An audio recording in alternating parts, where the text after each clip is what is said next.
Strugnall, the head of the scroll team. Strugnall spent over 100 pages correcting Allegro's mistakes in translation and pointing out the deficiencies in his readings of the texts. Considering the hostile tone of Strugnall's review, one might question whether his own motives were purely in the interests of scholarship, and yet no other scholar came to Allegro's defence, and Strugnall's criticisms have remained unquestioned. The doubts raised about the quality of Allegro's scholarship were not the only source of contention between him and the other members of the research team. His evaluation of the overall cultural and historical significance of the Dead Sea Scrolls also differed greatly from the views of his colleagues. As this book, and others by Allegro, make clear, he was convinced that the information in these texts would have a dramatic impact on Christianity, possibly undermining the whole basis of Christian beliefs. He went so far as to suggest that the scrolls all but proved that a historical Jesus never existed. According to Allegro, the Jesus of the Gospels is a fictional character in a religious legend, which, like many similar tales in circulation at the turn of the era, was merely an amalgam of Messianic eschatology and garbled historical events. In his view, the fictional story of Jesus was, in all probability, loosely modelled on the life of the teacher of righteousness, the leader of the Essene community, who is frequently mentioned in the Dead Sea texts, and who Allegro believed was crucified by the Maccabean ruler Alexander Jannaeus in 88 BC. Allegro's colleagues were much more circumspect in their interpretations. They generally felt that the issue of Jesus' historicity, a subject of debate since the 19th century, could not be resolved by the Dead Sea Scrolls. In their view, these texts provide new insights into the cultural and historical background of Judaism and Christianity, but they do not contain any earth-shaking revelations. By 1970, the differences between Allegro and the other members of the study team had developed into a rift. In reaction to their secretiveness, he suspected that they were engaged in a cover-up of sensitive information. He accused them of intentionally suppressing information in the texts that contradicted official Christian and Jewish dogma.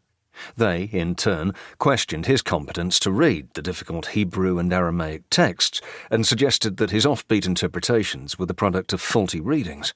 The position that information in the scrolls damaging to official dogma is being suppressed by the Catholic Church has recently been taken by Michael Bagent and Richard Lee in The Dead Sea Scroll Deception, Jonathan Cape, 1991. This thesis is effectively rebutted by Herschel Shanks in Biblical Archaeology Review, November-December 1991. Shanks' review provides an interesting synopsis of the controversy surrounding the scrolls and Allegro's role in it.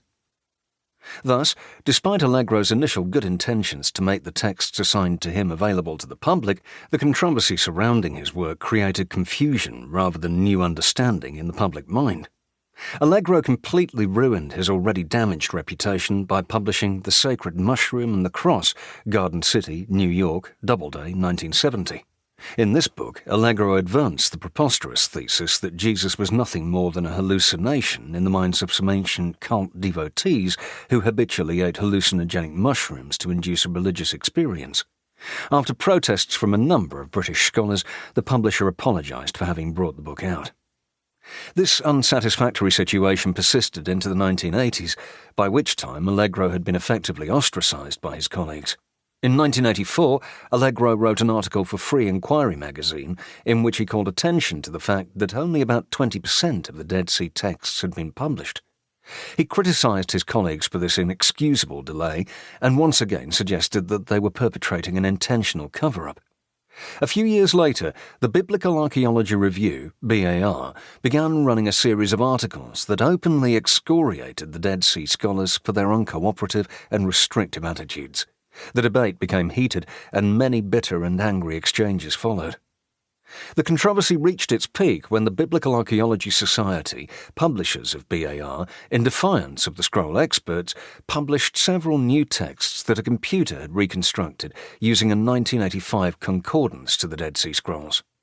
By matching the words in the concordance with their citations, the computer was able to recreate the texts word by word. The publication of these computer-generated texts elicited outraged reactions from the Dead Sea scholars, one of them calling it scholarly thievery. Finally, in 1991, the Huntington Library in San Marino, California, which owns photographs of all the Dead Sea texts, put an end to the wrangling by agreeing to release copies of their photographs to all.